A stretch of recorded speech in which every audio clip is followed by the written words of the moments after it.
Porque a veces mencionan cosas antes. ¿Sí has subido los últimos videos? Nomás me falta la clase anterior.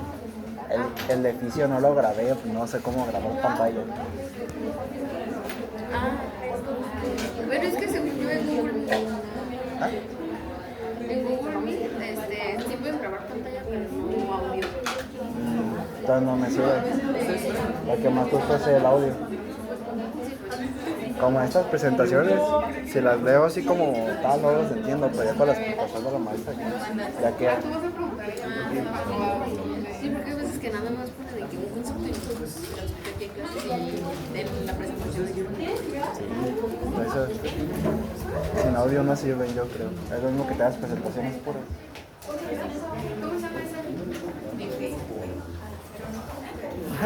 Ah, caray. El Eric, Les decía, porque había poquitos cuando yo llegué, que la pregunta que causó confusión de las topoisomerasas la voy a tomar como buena si nada más contestar en un inciso, ¿sale? Desde que tengan punto 5 grabando el programa. ¿Sí? Sí. Okay. Bueno, entonces vamos a empezar con la clase. Vamos a continuar viendo maduración del RNA. En algunos libros le colocan ejemplos de modificaciones post-transcripcionales, es decir, después de que ocurra la transcripción, pero este término no es correctamente apropiado para todos porque algunos no son necesariamente después de la transcripción, son al mismo tiempo, son co-transcripcionales inmediatamente. Entonces, el término más adecuado para utilizarlo sería maduración del RNA porque ahí engloba todo. El RNA tiene que madurar, sea inmediatamente que se está transcribiendo o ya una vez que se transcribe. Entonces, nada más como para que si en genética lo ven o algo así, ustedes entiendan que a veces estas se manejan indistintamente, pero el término correcto debería de ser maduración del RNA, ¿sí? Acuérdense que dijimos que antes de que salga el RNA del núcleo al citoplasma tiene que sufrir una serie de maduraciones, hablando pues del RNA eucariota, ¿sí? Entonces acuérdense que el RNA eucariota tiene el concepto de transcripto primario, que dijimos que era lo mismo que RNA heterogéneo nuclear, porque todavía tenía los intrones, o un precursor, ¿sí? Y que dijimos que todos tenían como una función específica. Entonces todos los transcriptos primarios van a tener la misma secuencia que la cadena codificadora de DNA, excepto por la presencia de uracilo, ¿sí? Acuérdense que dijimos que en el DNA había dos cadenas, una de ellas se utiliza como molde y la otra va a ser la codificadora. Entonces aquí nos está diciendo, el RNA tiene la misma secuencia que la cadena codificadora, excepto la presencia de uracilo. Esa es la definición pues de transcripción, ¿sí? Entonces, el transcripto necesita madurar. Los tres tipos de RNA en eucariotas van a provenir de un transcripto primario, un transcripto inmaduro, ¿sí? Solamente el RNA transferencia y el RNA ribosomal se forman a partir de un precursor más largo. Esto aplica para eucariotas y procariotas. Ahorita vamos a ver qué pasa. En los procariotas el proceso es muy sencillo, un solo proceso, ¿sí? Entonces aquí nos dice, en eucariotas el de transferencia y el ribosomal se forman a partir de un precursor más largo. Y en eucariotas también aplica esto, entonces lo vamos a ver. ¿Qué pasa en el caso del mensajero en eucariotas? El mensajero en eucariotas sufre un proceso singular, un proceso que no va a sufrir otro tipo de RNA, ya que va a servir para la plantilla de la síntesis de proteínas, que fue lo que discutimos la clase pasada, que dijimos, se le van a eliminar los intrones, bueno, en algunos casos de RNA de transferencia también tienen intrones, ahorita lo vamos a ver. Pero tiene como sello característico una protección en 5' y una cola poliar. Acuérdense que dijimos de los dos, si hablamos de DNA o RNA, el que es más lábil significa que es como más sensible, el que es más sensible a la acción de las nucleasas es el RNA. Entonces es una forma de protegerlo porque la función que lleva es muy importante. Lleva la información genética, ¿sí? Entonces no se lo puede comer las nucleasas y para eso lo protege en el extremo 5' un capuchón y una cola poliar, que ahorita vamos a entender que sale circularizado y después lo vamos a vincular con el proceso de traducción, ¿sí? Entonces, ¿alguna duda o pregunta hasta aquí? ¿No? Bien, entonces vámonos para ver qué sucede en procariotas. En procariotas el proceso es muy sencillo y se resume en esta diapo. Todos vienen de un precursor más largo y trabaja a través de policistrones. Poli es muchos, cistrones son cadenas, muchas cadenas. ¿Qué significa eso? Que tiene un promotor, varios promotores, y cada uno va a codificar diferentes genes. Entonces, si se fijan aquí, la bacteria en un precursor largo tiene todos sus genes, el ribosomal, el de transferencia y el mensajero, ¿sí? Entonces, todos van a provenir de este precursor común que después sufren unos cortes y cuando ya los cortan, pues cada uno va a tener una función específica, ¿sale? Entonces, esa sería la maduración de los genes de los procariotas, de un precursor más largo. Acuérdense que en el caso del mensajero no tiene, la bacteria no tiene, los genes de las bacterias o de los procariotas no tienen intrones y no tienen histonas ni nada de esas cosas. Entonces, en este caso el proceso todo es como más sencillo, ¿sí? ¿Hasta aquí vamos bien? Sí. Muy bien, entonces, vámonos ahora sí con eucariotas. ¿Sí quedó claro? ¿Sí? Bacterias es así, a través de un precursor largo se corta y cada uno genera un producto funcional. ¿Qué sucede en el caso de eucariotas? Entonces, en el caso de eucariotas va a haber RNAs que maduren a través del corte, otros que se les quiten los intrones y en el caso del mensajero lo que ya mencionamos.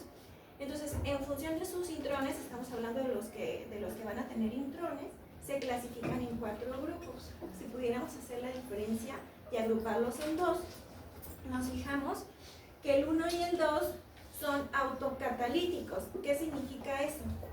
Autocatalíticos. Que ellos solitos se cortan y se empalman, o sea, no necesitan de proteínas accesorias, ¿sí? Entonces, en ese sentido, no gastan energía, ¿de acuerdo? 1 y 2 son autocatalíticos, no necesitan de proteínas accesorias. Hay algo en su secuencia para que solitos se eliminen el intrón, entonces no gastan energía por esa situación. En el caso de los que tienen intrones tipo 3 y tipo 4, aquí sí se necesitan proteínas. Entonces, en este caso sí se gasta energía, ¿sí? Ahora vámonos con cada uno. Aquí nos dice, los intrones tipo 1 son los que se procesan para el RNA ribosomal, ¿sí? Entonces, los dos es para mensajero, pero de mitocondrias o de cloroplastos, ¿de acuerdo? Entonces, estos dos son autocatalíticos. Este es para el ribosomal, es decir, que el ribosomal también tiene intrones. El mensajero de mitocondrias o cloroplastos es tipo 2, se procesa de manera autocatalítica y no gasta energía. El proceso más complejo, que es el que vamos a ver aquí en la clase, son los tipo 3, que es el que sufre el mensajero nuclear. El mensajero nuclear necesita de la participación de una proteína que se llama empalmosoma, o se conoce como esplaizosoma o ayustosoma, dependiendo de dónde lo hayan revisado. Entonces, en este caso sí se requiere el aporte del ATP para llevar el proceso. Y los que procesan los intrones del RNA de transferencia son los intrones tipo, se clasifican en 4, sí gastan energía y requieren estas proteínas. Se requieren endonucleasa, RNasa P y una RNA ligasa. Entonces estas proteínas son las que eliminan el único intrón del RNA de transferencia. ¿Queda claro hasta aquí? Entonces dijimos, en el caso de los RNA eucariotas puede que se les eliminen los intrones y en el caso del mensajero, pues además adicionalmente de eso, es la protección en 5' y la protección en 3', ¿de acuerdo? Ahora, vámonos para ver qué sucede con el RNA de transferencia eucariota. ¿Se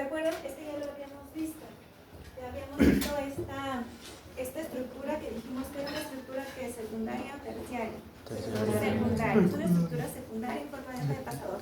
Esta es la forma madura. Entonces viene de un precursor más largo. Si lo ven que está más largo, viene así. Entonces tiene varias partecitas el precursor.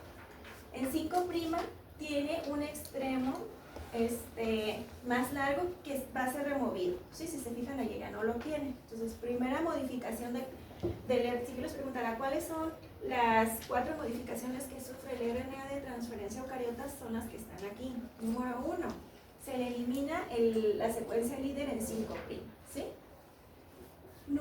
Acá nos dice, número 2, dice, fíjense bien, nosotros conocemos ¿se acuerdan que ya habíamos platicado de este triplete? ¿Cómo se llama? CCA. ¿El sitio de unión de aminoácidos? Ajá, el sitio de unión de aminoácidos, pero este triplete, ¿cómo dijimos que era? Sí. Es un triplete que, CCA, es un triplete que, invariable. ¿Eso qué significa?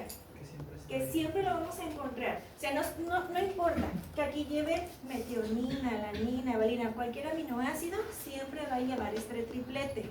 Y ya habíamos dicho que no estaba codificado desde los genes, porque si se fijan acá desde su gen, acá no está, se agrega después, ¿sí? Entonces esa es una modificación post-transcripcional, no está codificado desde su gen, ¿sí? Entonces aquí nos dice, se elimina estos 2 uracilos que están aquí en el 3' y se reemplazan por el triplete invariable, ¿de acuerdo? Otra vez, número 1, la remoción del extremo 5'. Número 2, la eliminación de un par de uracilos y el reemplazo por el triplete invariable CCA, ¿de acuerdo? Número 3, aquí dice, modificación química de las bases. ¿A qué se refiere eso? Ya lo vimos. ¿A qué se refiere modificación química de las bases? ¿A la presencia de qué? ¿De bases qué? Ya lo habíamos visto. Dijimos, esta fue pregunta de examen. El RNA de transferencia no cumple las reglas de Chargaff. ¿Por qué? Por la presencia de nucleótidos infrecuentes o bases modificadas. Dijimos que todos derivan de las bases convencionales, que son las que nos dijeron Watson y Crick. Pero cuando les modifican unos grupos químicos, entonces tienen otro nombre, los vimos. Incluso tiene nombre por una base modificada. ¿Cómo se llama hidrouridina? Sí, es el brazo por la presencia de hidrouridina. Entonces, otra modificación, otra maduración del RNA es la modificación química de las bases, que ya las habíamos visto, ¿sí? ¿Y cuál sería la número 4? Nos dice el anticodón. La remoción del único intrón. ¿Qué dijimos? Que en este caso, si lo vinculamos con la diapo anterior, ¿qué tipo de intrones son los que se procesan? 1, 2, 3 o 4. Los tipo 4. Y dijimos que gastan o que no gastan energía. Sí, gastan. Y requieren la participación de eso. No las vamos a ver detalle. Lo que vamos a ver es esto. Pero entonces requiere la participación de estas 3 proteínas. ¿Sí? Entonces, esas serían las modificaciones del RNA de transferencia eucariotas. Son 4. Número 1, la remoción del 5'. Número 2, el reemplazo del par de uracilos por el triplete invariable. Número 3, la modificación química de las bases. Y número 4, la remoción de los intrones por la participación de unas proteínas, que es un proceso que requiere gasto de energía. ¿Sí? ¿De acuerdo? ¿Estamos bien? Sí. ¿Y qué sucede con el RNA ribosomal eucariota? ¿Quién me quiere decir? ¿Qué decía el libro?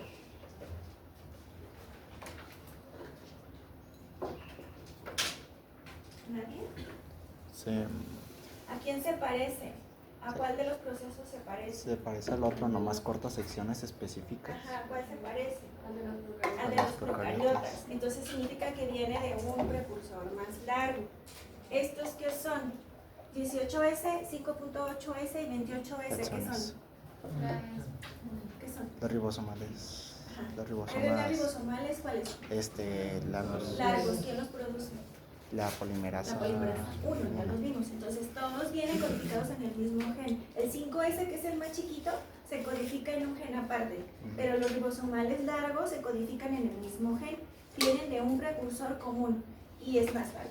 Entonces sucede como en el caso de los procariotas, que van a sufrir un corte por la acción de unas RNasas, de unas nucleasas, que los van a cortar y van a generar los 3 productos funcionales salud, que después van a formar parte de las unidades ribosomales, que ya dijimos que por un lado le dan estructura al ribosoma y por otro lado, lo vamos a ver en la clase de síntesis de proteínas, algunos tienen una función muy importante en el proceso de la síntesis de proteínas. ¿Sí? ¿Vamos bien hasta aquí? Entonces ya vimos cómo se procesa el RNA de las bacterias, ya vimos en el caso del RNA de transferencia y ya vimos el RNA ribosomal. ¿Qué nos falta? Mensajero. Nos falta el mensajero, ¿sí? Entonces el mensajero dijimos que sufre un procesamiento singular, que no lo sufren nosotros, que sería la modificación del 5', la eliminación de los intrones. ¿Qué intrones dijimos que son en la clasificación? ¿1, 2, 3 o 4? 3. ¿Sí? Sabían que a veces es pregunta de examen, la clasificación de los tipos de intrones, ¿sí? Y la modificación del extremo 3', que sería una cola poliar. Ahorita lo vamos a ver. ¿Vamos a ver aquí alguna duda, pregunta? ¿Seguros? ¿Sí? Vámonos entonces a ver cómo se modifica el extremo 5'. ¿Quién me quiere decir cómo se modifica el extremo 5' así de manera sintetizada? Era porque ocurrió una desfosforilación y una guanilización con GTP, donde se hacía una caperosa 5', que también es la cabeza acá, que era donde la cabeza acá era un 7-menilgolosina, que ayudaba al RNA a poder bajar del núcleo al ribosoma y poder engancharse en el ribosoma. Muy bien, exactamente así es. Entonces, ahora vámonos por partes, ¿sí? Todo lo que nos dijo su compañera es cierto. ¿Qué se requiere? Es la adición de un nucleótido protector. Si se acuerdan, ¿en qué orientación se fabrican los genes? Dijimos, ¿cuál es el sentido de la vida? 5'. De 5' a 3', ¿sí? Se supone, la biología es muy inteligente, ¿sí? Entonces lo que está haciendo la célula para impedir que este RNA maduro se lo vayan a comer las nucleasas es generar un bloqueo, ¿sí? Hagan de cuenta como pues, el casco de un jugador de fútbol americano. Eso es lo que es el casquete, por eso le llaman casquete o casco. Es un capuchón, un casquito en el RNA. ¿Qué es lo que hace la célula? La célula pone una guanina al extremo del mensajero, pero es una guanina singular. ¿Por qué razón? ¿Cómo la pone? ¿En qué orientación?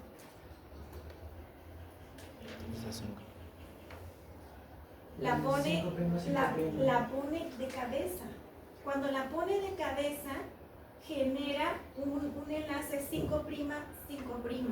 Esto impide que las nucleasas la detecten y se lo coman, porque ya se lo comen las que van de 5' a 3', ¿sí?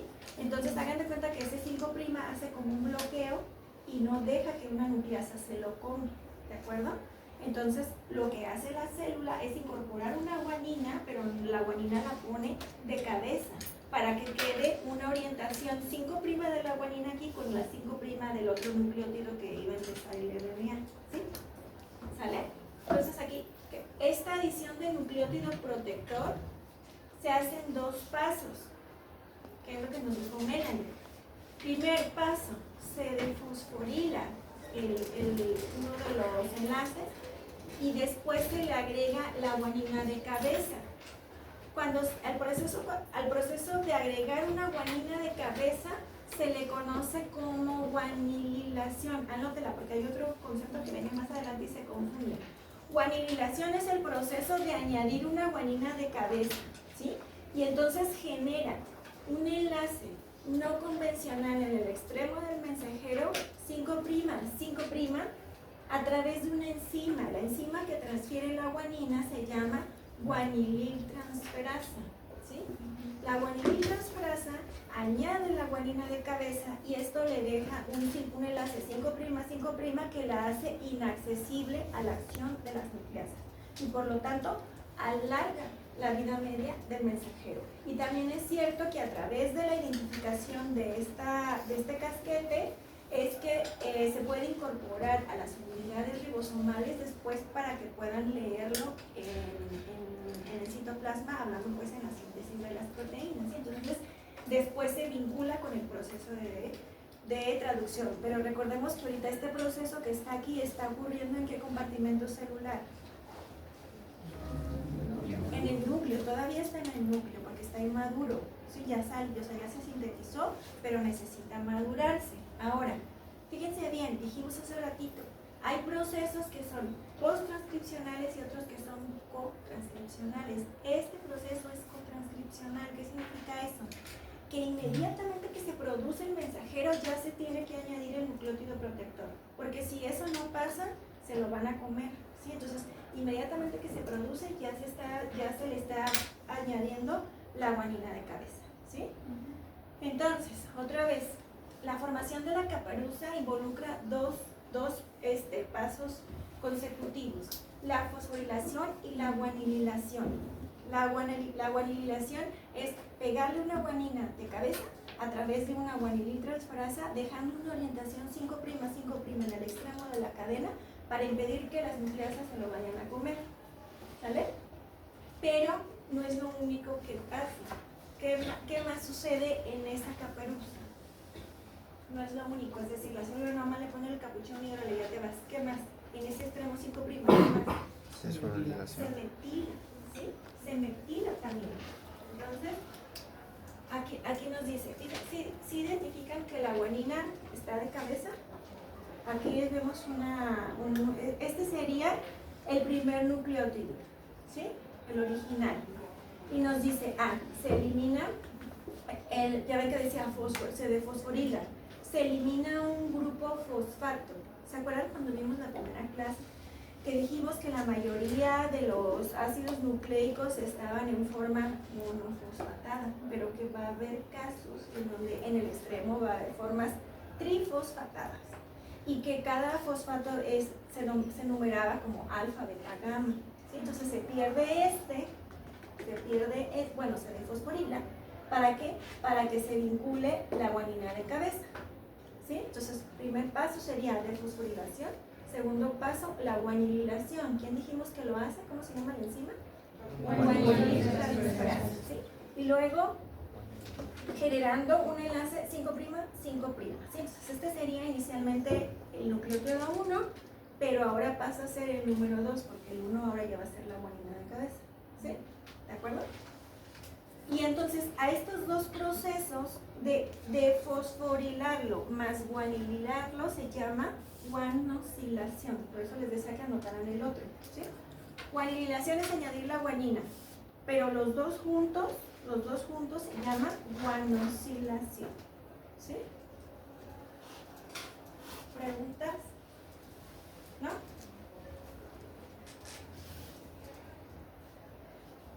Y entonces lo que sigue es, bueno, esto ya lo habíamos dicho, es metilarlo, ¿sí? Normalmente los tres primeros nucleótidos, considerando ya como el primer nucleótido la guanina de cabeza, van a ser susceptibles de metilaciones. Entonces, por la acción de unas enzimas que se llaman metiltransferasas, que son las que transfieren grupos metilos. Entonces, en función de cuál nucleótido está metilado, se clasifican como CAP0, CAP de capuchón, CAP1 o CAP2, ¿sí? Nos dicen el CAP0 es cuando se metila el nitrógeno 7 de la guanina terminal mediante esta enzima, guanina N7 metiltransferasa, ¿sale? La segunda metilación ocurre en el grupo oxidrilo 2'. Acuérdense que dijimos que los primas eran para las pentosas. El 2' de la ribosa mediante esta enzima. Y cuando el tercer nucleótido está metilado en esta misma posición, entonces se conoce como CAP2, ¿sí? Es CAP0 cuando está metilado el nitrógeno 7 de la guanina de cabeza, CAP1 cuando está metilado el 2' del segundo nucleótido, de la pentosa del segundo nucleótido, y el CAP2 igual, pero para el tercer nucleótido, ¿sí? Entonces, no nada más es añadir la guanina, es también que sufra estas metilaciones. Y en la siguiente diapo está representado lo que viene en el texto. Aquí está la guanina de cabeza, en donde ya, ¿cómo dijimos que se llama este proceso en conjunto? Es decir, ya ocurrió de fosforilación y ya ocurrió la guanilización, se llama guanosilación. Entonces, primer paso, guanosilación. Segundo paso, la transferencia de grupos metilos. Entonces nos dice que cuando se metila el nitrógeno 7, ¿cómo dijimos que se llamaba?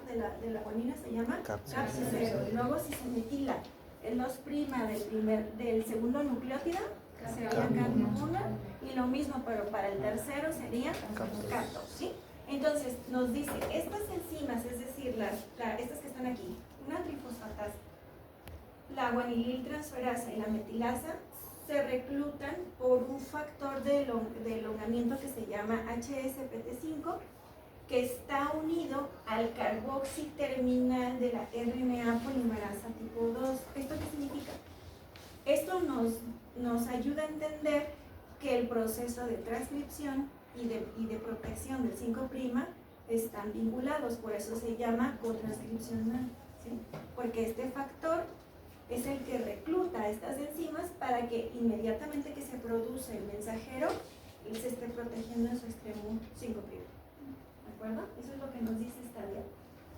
¿Preguntas o dudas? ¿No?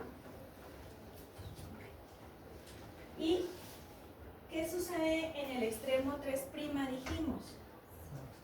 Se añade una cola poliar. ¿Qué significa poliar? Muchas adeninas. Muchas adeninas, ¿sí? Pero el proceso involucra un corte del mensajero en una secuencia señal, después va a haber identificar una señal de poliadenilación. Existe una correlación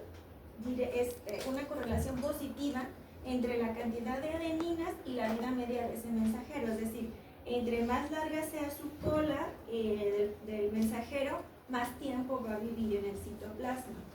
Acuérdense que el mensajero cuando sale al citoplasma tiene una función o una vida media. Una vez que cumple su función, se degrada en los cuerpos del citoplasma. Entonces, cuando ya cumple su función, se degrada la cola poliar y pues se lo comen las nucleasas y ya no, porque es un mecanismo inteligente también de la célula de controlar el proceso, de que no se estén produciendo genes, sintetizando proteínas más que lo que se necesita, ¿sí? ¿Vamos bien hasta aquí? Entonces, ya vimos lo que sucede en el 5'.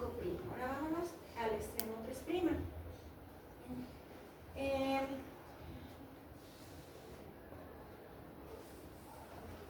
La mayoría de los genes no tienen cola poliar, eso es un hecho. Así como lo vemos para el caso de las cajas tapa, la mayoría no tienen cola poliar, ¿sí?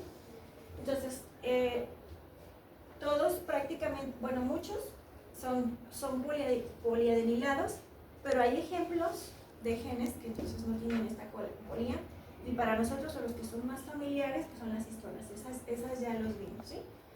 Entonces, ¿qué se necesita? Se necesita que la maquinaria o las proteínas que van a agregar la cola poliar reconozcan una señal de poliadenilación. Esta secuencia que está aquí ya la vimos. ¿Cómo se llama? La vimos en transcripción. La secuencia trailer.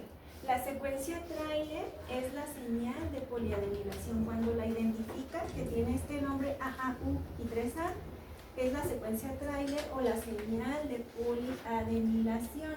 Y nos decía hace rato en la diapo que primero tenía que sufrir un corte en el extremo 3' y después se le añadía la cola poliar, ¿sí? Pero participan varias enzimas, ahorita la vamos a ver.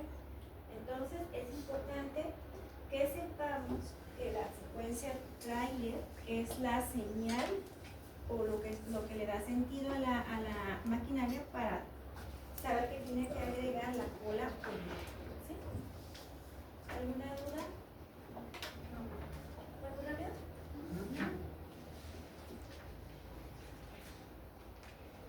Entonces, fíjense fíjense bien, ya saben que en biología molecular el proceso de a veces es medio complicado, ¿sí? Se realiza a través de diferentes proteínas, ¿sí? Identifican ahí en el gen, está representado como, no sé si es en la secuencia trailer. Sí, ¿verdad? Sí. ¿Sí? Nos dice, allá número 1.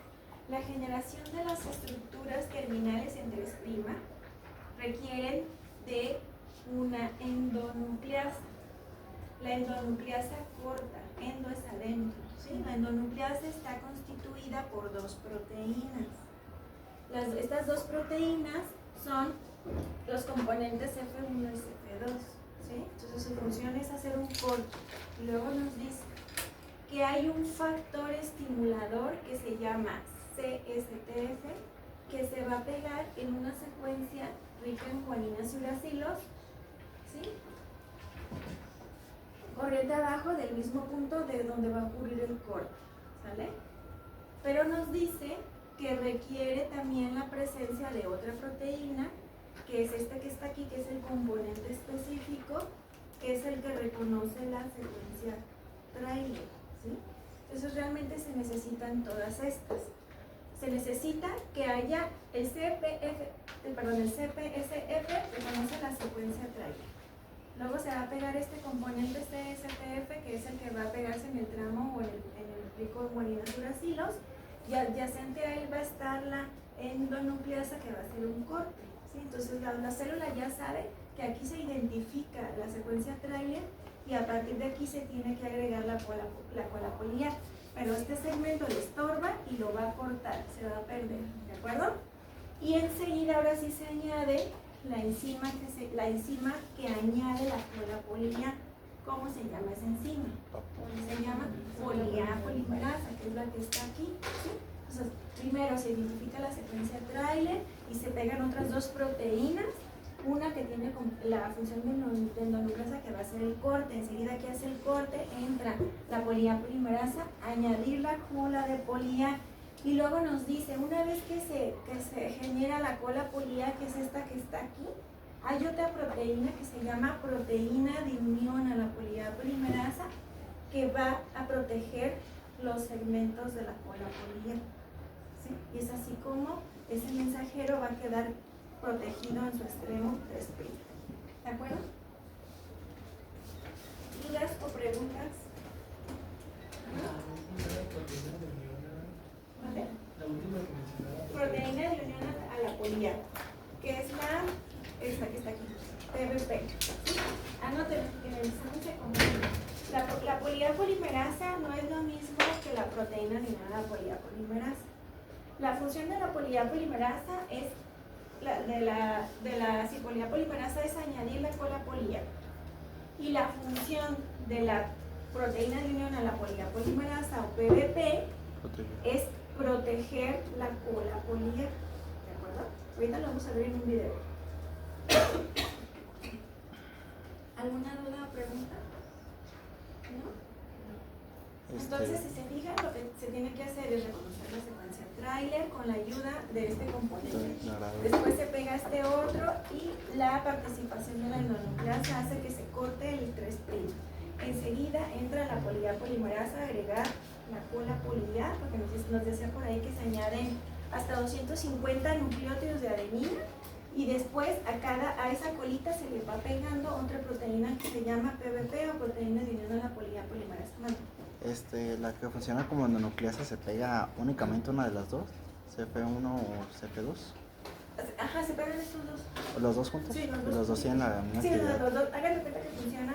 Ya ven que vimos como el complejo multienzimático. Funciona como un enzima. O sea, son esas dos unidades. Okay. ¿Sí? ¿Alguna otra pregunta? ¿No tenés que estudiar? No. Nunca. Muy bien, entonces eso es lo que ya vimos, ¿de acuerdo? Dijimos que entre más larga la cola, más vida media tiene en el citoplasma. ¿Sí? ¿Qué nos falta? El corte y el empalme. El corte y el empalme. ¿Sí? 5 minutos, salgan o párense o platiquen. 5 minutos ahorita retomamos, ¿sí? Porque ya como que están saturados de tanta información. estudiar mucho.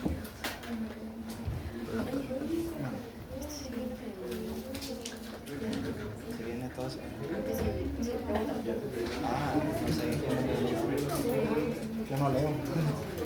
Leí Génesis, pero está mucho más complicado que lo que...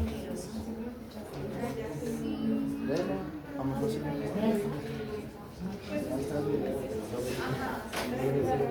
Voy a ir a comprar algo, un plátano o algo. Tengo sueño y hambre. ¿Quieres algo? Ah, también chocolate. Quiero chocolate.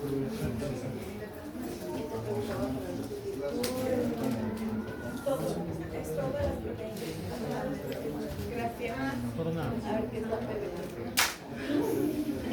Deja, voy a comprar algo. ¿Tú qué quieres? No, nada.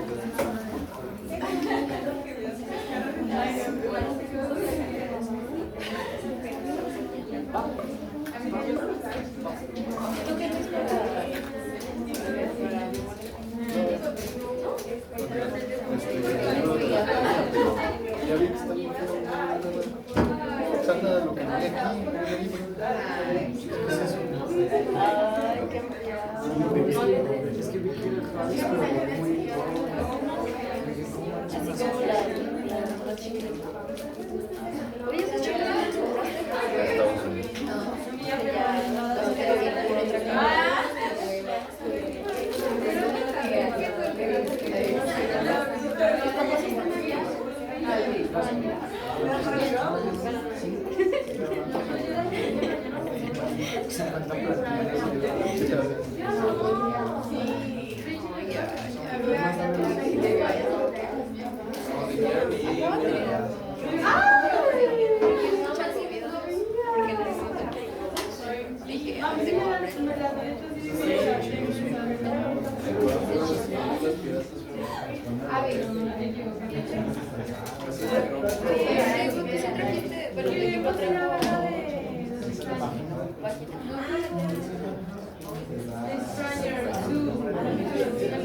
Ah, ¿es la de los teléfonos negros?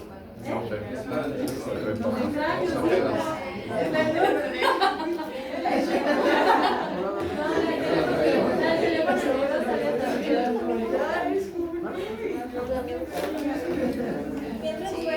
Yo soy fan tuyo, güey. Me dicen quién se salió. ¿Tania? Pero es que... Yo, Soy fan de este amigo. Eric. También. ¿Salió al baño? Oscar. Que si vas a hacer algo.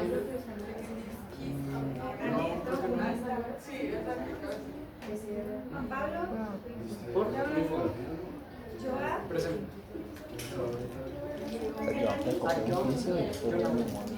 Anaí. Ezequiel. Tú vas a hacer la fotografía, ¿verdad? Génesis. Si estoy diciendo una psicografía. ¿Se salió? Vivi. Por eso yo iba a hacer la de los antes. Vamos, ya. Agárrense el papel por Aide.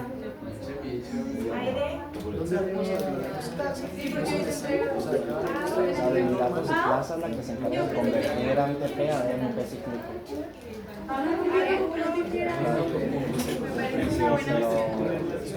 Ocurre en el pensamiento.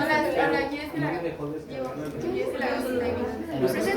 memoria y recuerdo lo transforma la proteína G activa de emulatos y plaza que transforma ATP a AMP cíclico y eso se encarga de activar una proteína quinasa. La proteína quinasa obstruye canales de potasio y la hace más potente. Yo presente. La hace más propensa a aceptar iones de calcio, pero libera más neurotransmisor. También había una otra, pero no me acuerdo. Las amilatos y plazas son una enzima en la membrana de la... Pues que me pregunto.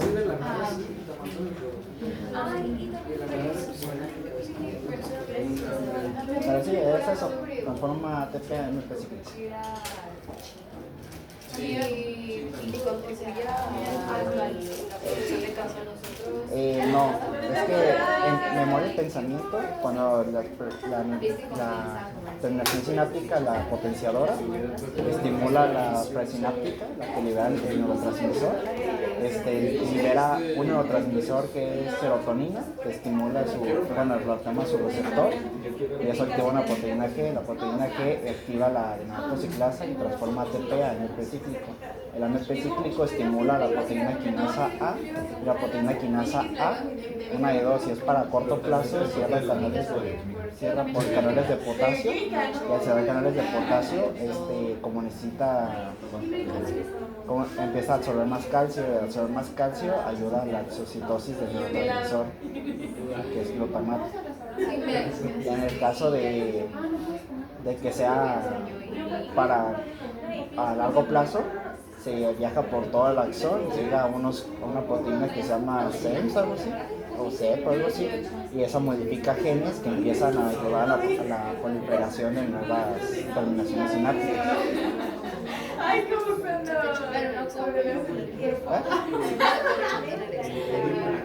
¿Ya saqué 10? Ah, no te creas. ¿Saqué cuánto?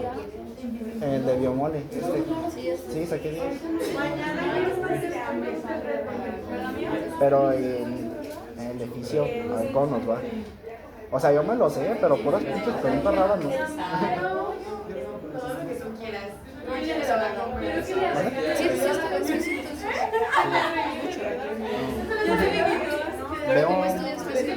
Veo un video y lo noto y lo explico con mis palabras.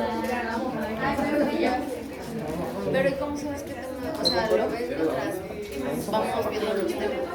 Sí. Le pregunto a la maestra qué tema sigue y me dice, vamos a ver tal cosa. Y me pongo en la noche, busco un video y me lo pongo. Como de 15 minutos, igual de que lo veo 2 veces, lo veo y luego lo transcribo y luego lo explico y todo como una hora.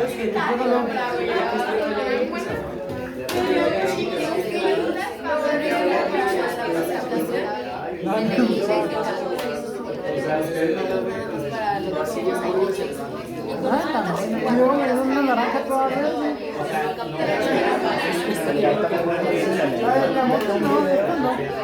Yo cuando neta no el video siento que está incompleto, veo el video que explica como lo más general. Ya cuando lo ves como que luego empieza a captar, esto es así, esto es así. Y es más fácil que absorber esa información así. Porque si lo haces directamente leyendo en serio, tu cerebro dice, pero ¿por qué? ¿Esto qué? ¿Esto qué? No entiendo. A mí me pasa así. Y luego te duermes.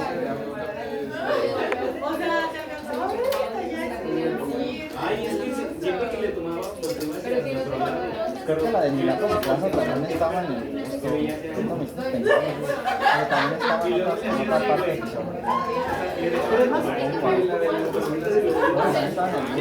pero para los sabores de salado así. No, la dulce así, hermano.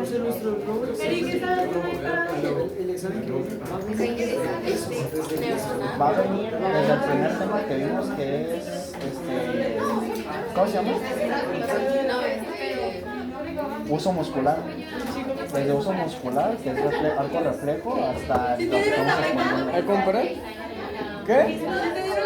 Era arco reflejo, luego gustos especiales, actividad motora, integración hipotálamo, sistema nervioso central, periférico y memoria y gusto. Entonces nos falta ver 2 cositas nada más, que es el corte y el empalme y el corte y empalme alternativo, ¿sí? Entonces, el corte y el empalme es un proceso que ocurre en el núcleo por el cual se van a eliminar los intrones. Dijimos que cuando se procesa el mensajero, ¿qué tipo de intrones son? 3. Tipo 3, muy bien, ¿sí? Nos dice que este no es específico de tejido, es decir, que ocurre prácticamente en todos, pero también va a haber ejemplos de genes, como era en el caso de la cola polía, que eran las histonas, que no van a tener intrones. Entonces acuérdense que en el caso de biología molecular, como en muchas otras disciplinas, pues siempre va a haber excepciones, ¿sí? Entonces, esto lo hace a través de una proteína que se llama el almosoma. ¿Cuál sería la función final. Las cajitas moraditas pues son los exones y como en color paja, los intrones. Sería eliminar estas cajitas que para la célula no tienen sentido biológico, pero que no significa que no sean importantes, y que se eliminen, por eso se llama corte y empalme, que se eliminen o se corten y se junten o se empalmen los exones, porque lo que va a tener sentido o interpretación biológica para la célula va a ser lo que esté contenido nada más en los exones, ¿sí? ¿De acuerdo? ¿Cómo lo hace la célula? La célula la hace tiene como un control de calidad, en donde una vez que detecta que el mensajero está maduro, hay algo en la membrana nuclear que le sirve, que se llama, que es como un transportador, que le sirve para identificar cuando el mensajero ya está maduro y ahora sí ya puede salir del núcleo a citoplasma para ser interpretado o leído para fabricar una proteína, ¿sí? Entonces, en el corte y en el empalme es muy importante que nos quede claro que está determinado por una secuencia característica, ¿sí? Los exones van a estar alternados de intrones, van a tener, un gen va a tener n-1 el número de intrones, es decir, si tiene 6 exones, va a tener 5 intrones, ¿sí? ¿Vale? Este sería exón 1, intrón 1, exón 2, intrón 2, etc. Pero al final va a quedar un exón, no va a quedar un intrón, ¿de acuerdo? Entonces, ¿cuáles serían estas secuencias características? Las más importantes son 3, hay otra por ahí, la vamos a ver. Pero depende de la referencia que consulten, le pueden poner uno u otro nombre. El sitio donador, que se lo cambiaron por el centro de corte 5', y en rojo están las secuencias conservadas. Dijimos que conservadas significa que son invariables. Entonces, el par GU está en el sitio donador o en el centro de corte 5', ¿sí? Y luego hay un centro de ramificación característico por una adenina. Y en el extremo 3' o aceptor es el par AG, ¿sí? Acá abajo viene la nomenclatura de qué significan estas letras que están aquí. Entonces, aquí lo que nos está diciendo la diapo, que para que se dé el proceso de corte y empalme, se tienen que identificar varias regiones características para que se eliminen esos intrones. La eliminación de los intrones es a través de una proteína que dijimos que se llama empalmosoma, ¿sí? La eliminación de los intrones ¿involucra o no involucra gasto de energía? Sí involucra gasto de energía. Lo hace a través de dos reacciones en realidad que se llaman transesterificación. A través de dos reacciones de transesterificación se eliminan los intrones y se empalman los exones, ¿sí? ¿Sí queda claro esta diapo? Sí, es importante. ¿Trans qué? Transesterificación. Hay dos reacciones en la eliminación de intrones que se da por un proceso o dos reacciones de transesterificación. Eso es de bioquímica, ¿sí? Y entonces el proceso de corte y empalme se hace a través del reconocimiento de varias regiones. ¿Cuáles serían esas? El par GU, característico del sitio de corte 5' o donador, la adenina del sitio de ramificación y el par AG del centro de 3' o el aceptor, ¿sí? ¿Cómo lo hace la célula? ¿Qué decía que formaba? Un lazo. Un lazo, un lariat, eso significa lariat, se forma un lacito, ¿sí? Fíjense bien, aquí nos dice, paso número 1, existe un corte aquí en el extremo del exón 1 que va a separar el exón izquierdo del otro lado, que va a quedar el intrón y el otro exón por allá, ¿sí? Si se fijan, ¿qué es lo que está sucediendo?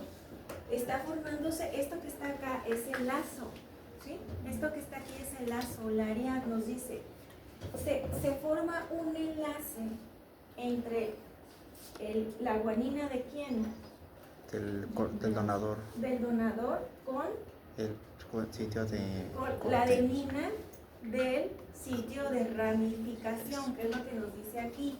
El aceptor forma un lazo en el que el extremo 5' generado en el final del intrón se une por un enlace 5', 2' a una base diana, que es la adenina, en el sitio de ramificación, ¿sí?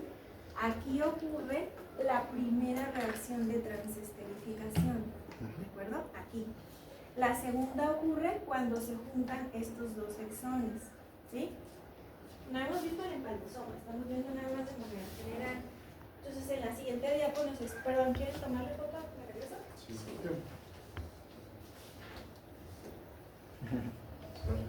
Sí.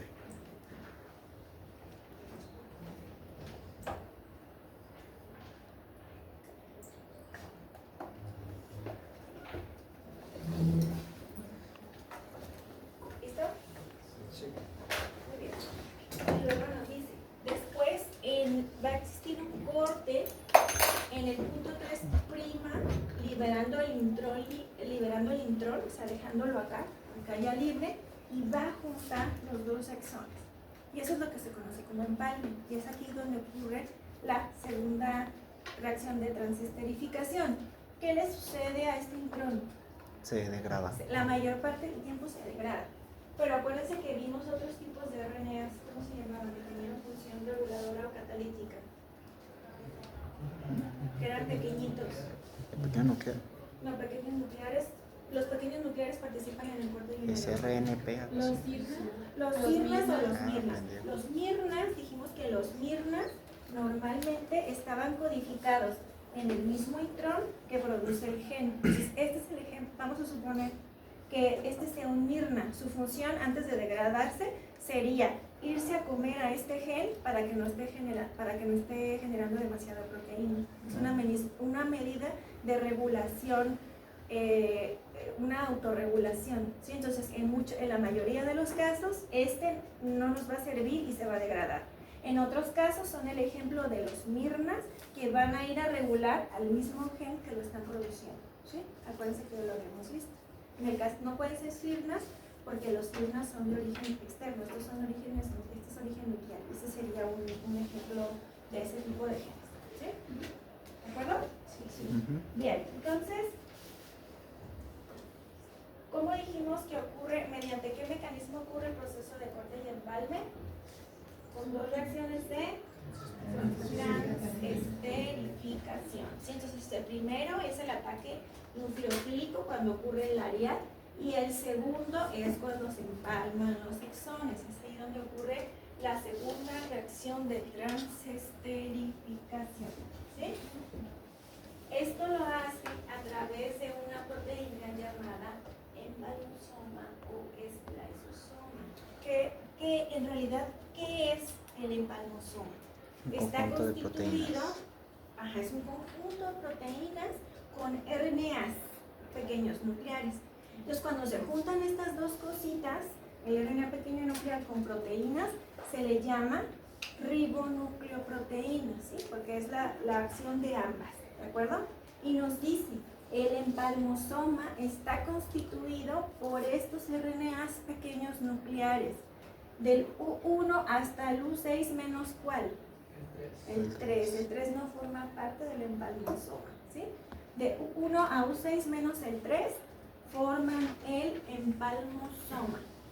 Estos son los RNAs pequeños nucleares, que su función es eliminar intrones, pero no van solos, van asociados con proteínas, por eso se llaman ribonucleoproteínas, ¿sí?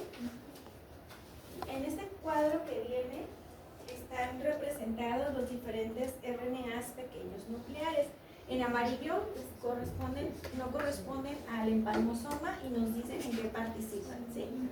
Pero entonces aquí nos dice, como en este cuadrito nos dice más o menos cuál es su función.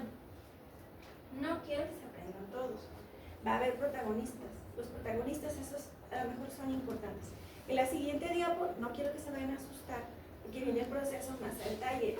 No, o sea, no se los voy a preguntar así como tal, pero sí quiero que por lo menos entiendan cómo se van agregando y cuáles serían los protagonistas, ¿sí? todos, desde el 1 hasta el U6, hablando pues del empalmosoma menos el 3, son importantes en el proceso de corte y empalme, todos, ¿sí? Dijimos que entonces, ¿qué se tiene que reconocer para que haya corte y empalme? El sitio GU, el donador, el sitio de ¿Sí? adeninas. El empalmosoma se va agregando por partecitas, en subunidades.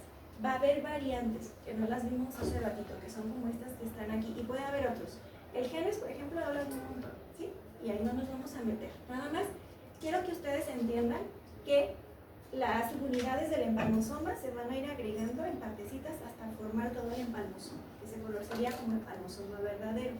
Entonces nos dice, paso número 1. Uno, que es este azulito que está aquí, se va a pegar al par GU, que está en el sitio de corte 5', ¿sí? Y hay una variante, una proteína accesoria que se va a pegar en un tramo de pirimidinas que está adyacente entre el sitio de ramificación y el paraje del extremo 3'. Este no lo habíamos hace ratito, pero bueno, es importante, ¿no? ¿Sí? Y luego nos dice, esto sería como un complejo, que le llaman complejo E. Y luego se pega otro, que es el U12, que se va a pegar en el sitio de ramificación, ¿sí? Que es este que está aquí. Ahí lo ubican en la diapo, que sería el que está acá, ¿sí? Entonces ya se pegó este, que es el 1, este que está aquí, que era el U12, y luego está este que está aquí, que es el U12, ¿sí? Enseguida se añaden los que nos faltan, que serían el 5, el 4 y el 6, ¿sí? Y nos dice, después este se pega en la unión exonitrón, después este se pega al 2, y luego después se van moviendo. Si se fijan, se va uno, el uno que ya estaba cuando se corta se mueve al otro lugar. No me interesa que se aprendan quién se mueve, quién se va, nada más quiero que entiendan que se van añadiendo de uno por uno, que cuando ya están todos los componentes, ya está listo el empalmosoma, que sería este que está aquí, a partir de este proceso, ¿sí? Y lo que dice aquí sería muy importante, ¿sí? U6 y U2 son los que catalizan las reacciones de transesterificación. Entonces, esos del empalmosoma serían nuestros protagonistas, ¿sí? Primero que entiendan que se van añadiendo uno por uno. Segundo, que es dinámico, que unos se pegan inicialmente en una región, luego cuando se elimina el intrón se mueven a otra región. Ocurre después la segunda reacción de transesterificación, y que estas reacciones de transesterificación las están realizando U6 y U2. Es decir, que ellos tienen del empalmosoma la actividad catalítica, ¿sí? ¿De acuerdo? Eso es como que lo que me gustaría con lo que se quedara. No tanto el proceso de que, no quiero que se aprendan. Primero llega U2 y luego se pega y luego se mueve y luego se va. No, nada más que sí entiendan cómo va el proceso. ¿Sí? ¿De acuerdo? Entonces, si lo quisiéramos ver así, esta imagen es así muy rápida, pues, pero cómo van añadiéndose en palmosoma. No, pues. Casi nada. Adiós.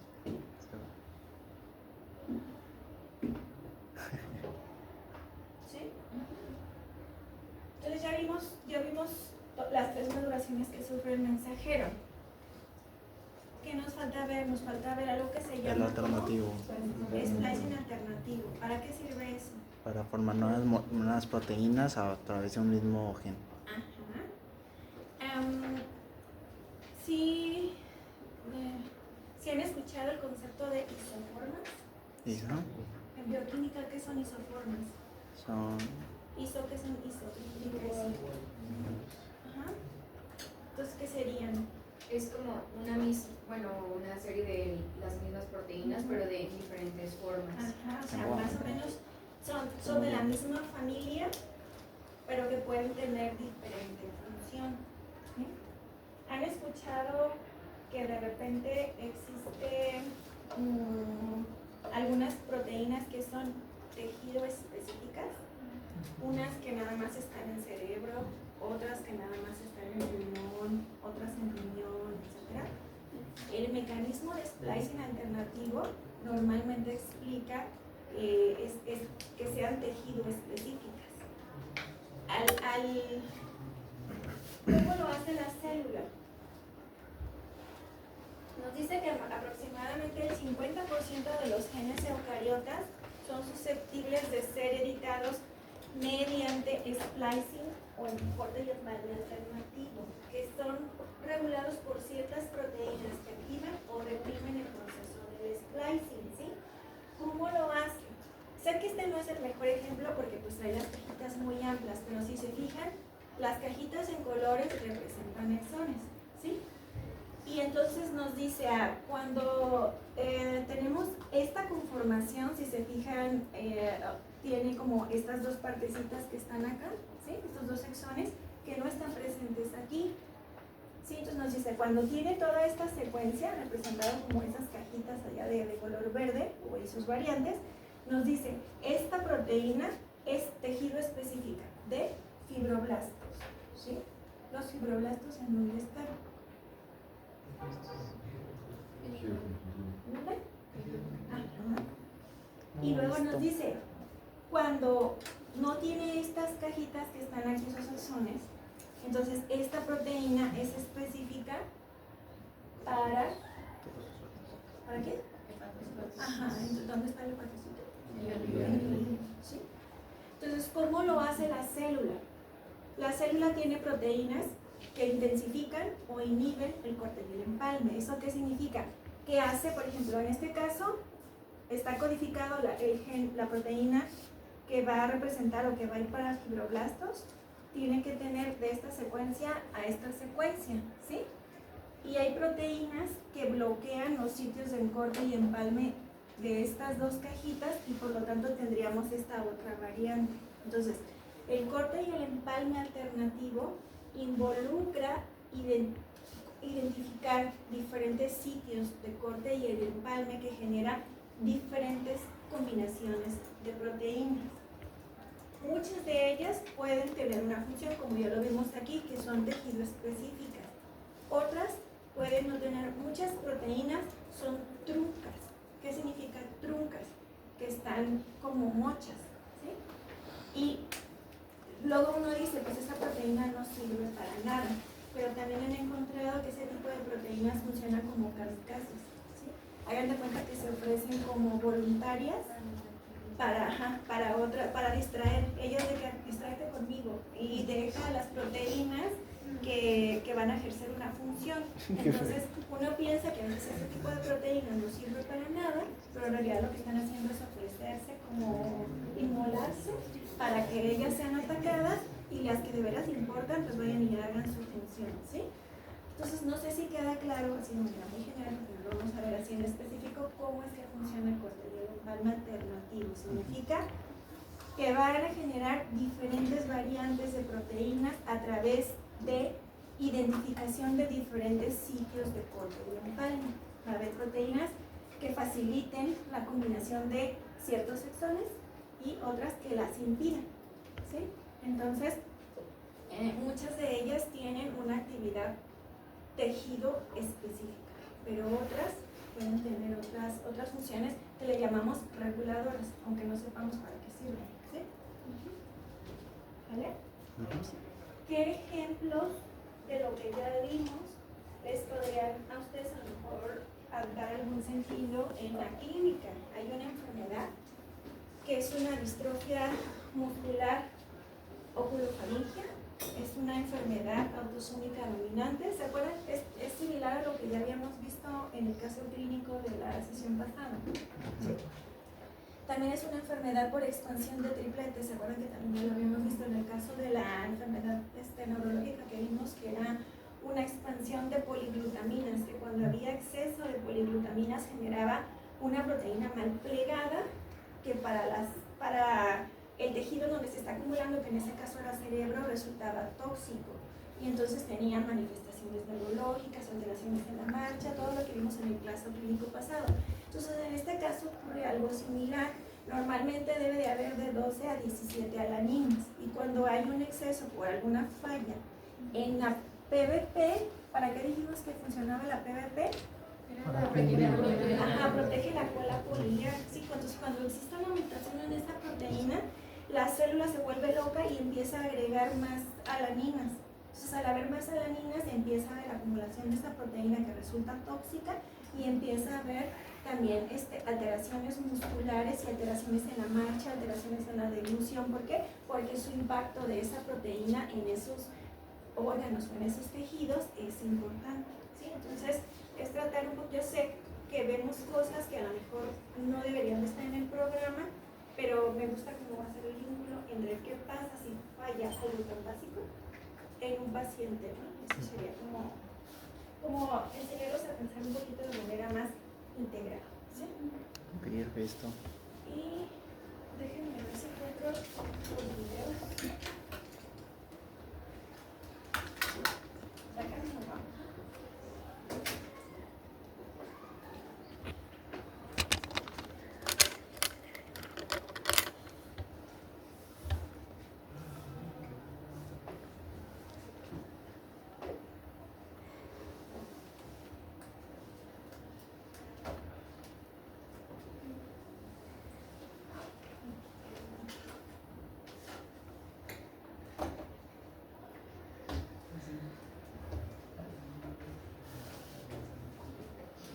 ¿Es estilo Blue? ¿Estilo qué? Blue. ¿Sí has visto la de Blue? Es un perrito azul con negro. En figuras. ¿De qué era?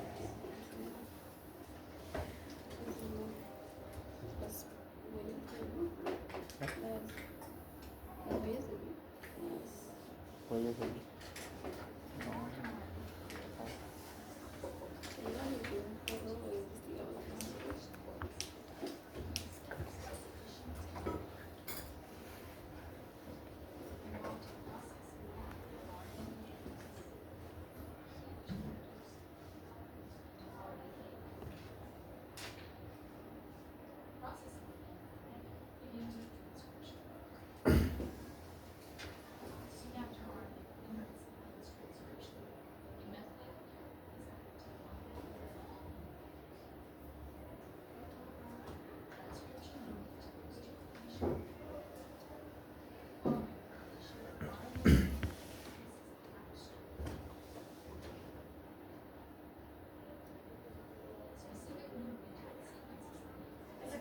el trailer.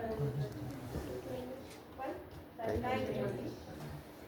Ya lo vimos eso, ¿se acuerdan? Hacía en las grasas, unas regiones que identifican la Tiger. Los complejos que estabilizan.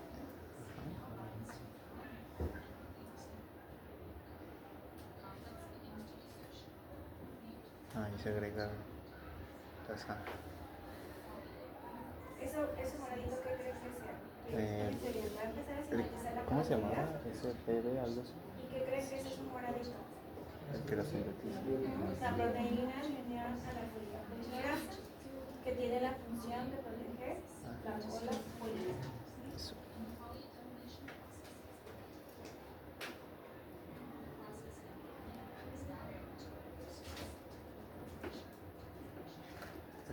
Sería, está listo, porque ahí ya se me dan los cinturones, ya está listo para salir al medio. Y esa gomita que tenía al principio, que El era capuchón. la guanina, ¿no? Entonces nos decía, es un proceso co-transcripcional, ¿verdad? Dijimos que era co-transcripcional, ese no es co-transcripcional.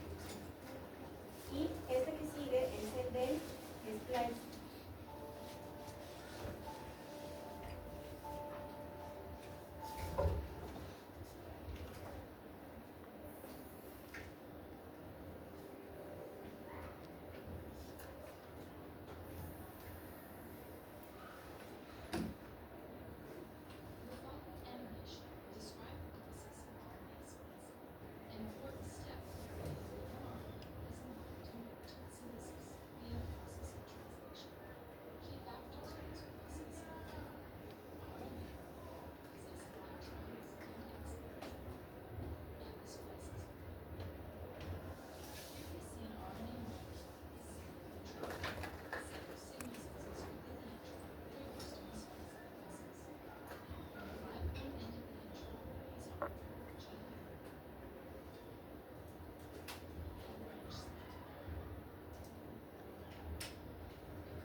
El U1,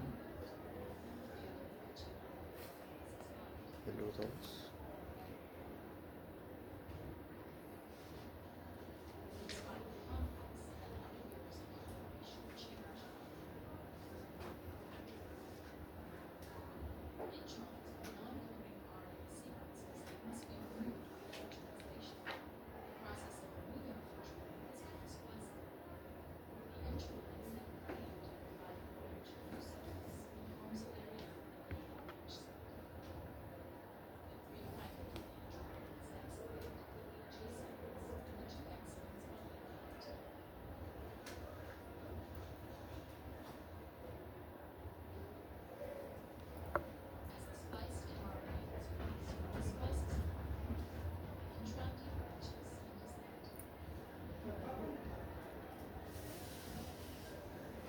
Si se fijan ahí, se muestra pues que el proceso es dinámico. Ahí dice el esplesosoma, bueno, la identificación del corte del empalme comienza con la participación inicial de dos proteínas, después empiezan a añadir las demás, y este complejo multienzimático comienza a ser como modificado en cuanto a su conformación. Eso significa que empieza como a moverse de lugar, se fijaron las partecitas que parecían plastilinas, se movían. ¿Y qué hacía? Y si se fijaron también ahí se veían los tornillitos, que era el gasto de energía, que era un proceso dependiente de gasto de energía, dijimos, y que se involucra entonces dos reacciones de transesterificación. El primero es cuando ocurre como la formación del enlace, y el segundo es cuando se empalman los exones. ¿Y quién dijimos que hacía la reacción catalítica de la empalmación? U6 y U2, que serían como nuestros protagonistas. ¿Sí? ¿Sale? Bueno, entonces con esto concluimos el contenido para el segundo examen. El segundo examen va a abarcar transcripción y modificación o maduración del RNA. ¿Sí? Lo que vimos hoy, ¿de acuerdo? Nos falta hacer la integración. Estoy pensando que no sé si vamos muy atrasados, porque no sé cómo van los otros grupos. A veces les decía que la retroalimentación generalmente dice que yo voy muy rápido, pero luego me comparo con los otros grupos y dicen que ya van más avanzados. Entonces, no sé, digo, pues es que según yo no voy tan rápido, pero podemos hacer la retroalimentación, se las dejo de tarea. Ya si tienen dudas las discutimos aquí para ir avanzando y seguir continuando pues con el contenido. Y, o si no, pues destinamos unos 10-15 minutos en la clase, o sea, no extendernos mucho para seguir también avanzando. Eso podríamos también hacer si no lo quieren ustedes, así como en su casa. Que yo casi no dejo tarea. Pero pues ya sea que les mando la encuesta y me dicen para cuándo quieren el examen. Entonces, En 2 la semanas. siguiente semana